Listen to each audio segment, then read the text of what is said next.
Okay, I think this is going to be cool. So what I did was I got a jam track that I know you have. I'm pretty sure you have. It's the Jimmy Lee Born in Chicago beat in A. What we're going to do is use that as a reference just to kind of run in the background as a jam track. And we're going to try and learn... Hello? We're going to try and learn... just memorize some of these notes that go with each chord. So just to review a little bit, so we're going off of this... second finger's on A, right? But we're going to just do the first string off that pattern. So on the first string we had the first finger plays the 3, second finger plays the 4, and pinky played the 5. Okay? First finger's 3, second finger's 4, pinky plays the 5. So if we know that the 1 chord is made up of the 1, the 3, and the 5, that means when the 1 chord comes, we can play either the 1, the 3, or the 5. So when the 1 chord comes, you can play 3 and it'll sound great. Actually, it's not true. Sometimes that 3 might sound funny, but it won't in this one. Sometimes if they're playing a minor 3 in the riff, or the chord can be kind of minor because of the blues. But usually that will sound almost good.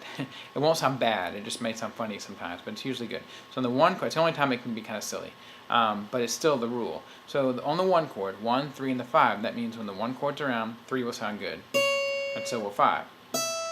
Okay? So if we had a 1 chord,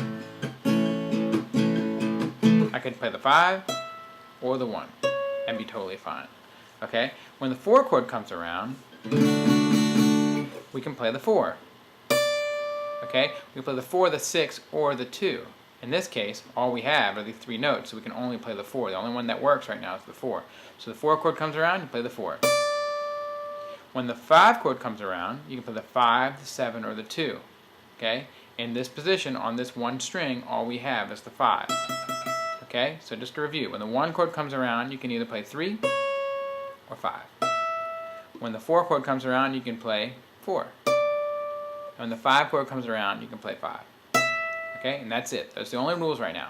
Okay, the way this shuffle works is ding, ding, ding, or something like that. I want you to play the note on that accent. So let me give you an example.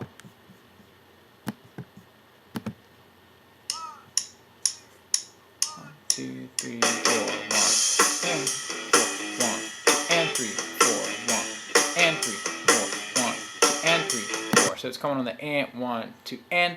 I want you to play that 1, 2, and each time. You can play whatever note you want. So if I were playing on this one right now, I could go, here's the 1 chord. 1.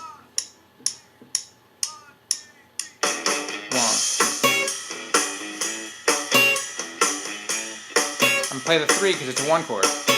Okay?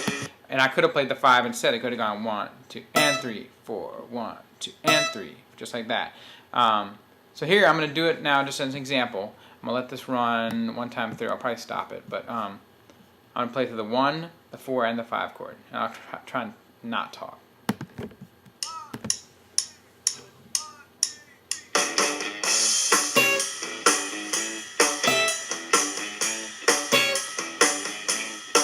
There's a 4 chord, and we can only play the 4. Back to 1 again, so we have 3 or 5. Here comes a 5 chord, 4 chord. Here comes again.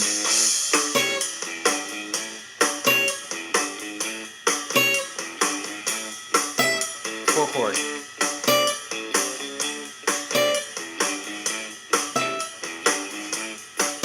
5 chords.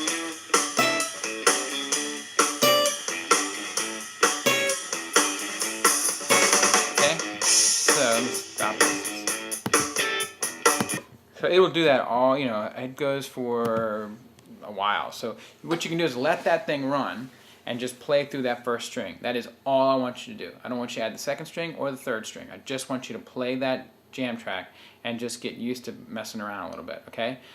We'll get more adventurous. We'll use that same jam track and we'll add the 2nd and 3rd string eventually. But I want this drilled into your brain, okay? Because if we know where those notes are, if we go back to the idea of neighbor notes and passing tones, then once we know the notes that are in the chord, we can add the notes that aren't. So let's just drill this down. Let's get this to where you know that if a 1 chord comes around, 3 is good, 5 is good. If a 4 chord comes around, the 4 is good. And if a 5 chord comes around, the 5 is good. Okay? That's the goal. So let me know if you don't have this jam track. In fact, I'll just email it to you anyway, but I think I got it from you. So that's it. That's the lesson. Have a good one.